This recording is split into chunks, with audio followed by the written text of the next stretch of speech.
કોણ તને દુનિયામાં ગરીબ કહે છે કે મારી હું ગરીબ ન હોય ને તું મારી માં જો ગરીબ ન હોય ને તો આજ ખેતરના શેઠાની માથે 8-8 સુડેલું મારી ફરતી રાહડા રમે અને મને એમ કીધું કે મોતિયા લઈ જા નગર ભરખી જઈશું.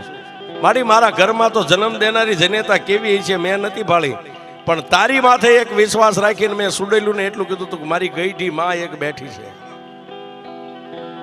તું મારી ગઈઢી માં છો, મારા બાપ દાદાએ તને બેહારી છે. હવે મેલડી મને મોતિયાને જીવાડી કે મારી નાખી તારા હાથમાં છે. તેથી મારી મેલડી બોલી કે મોતિયા હવે જીવી જવું છે ને કે મારી એ તો તારા માથે હવે તારા ભરોહે છોડી દીધું જીવન. કે તો મોતિયા સાંભળ, કાલ દીવું કે બળદ અહીંથી જોડીને જાને ખેતરે એક કાચનો શીશો બંડીના ખિસ્સામાં લેતો જઈએ. અને ટાઈમ થાય છે બપોરના 12-1 નો, એટલે ભતવારીનો ટાઈમ થાય છે ને. પહેલી જે તને કાયમ ભાત ખવારવા આવતી આવશે અને પછી હાથ આવશે. એ આઠે આવીને તારી સામે ઊભી રહે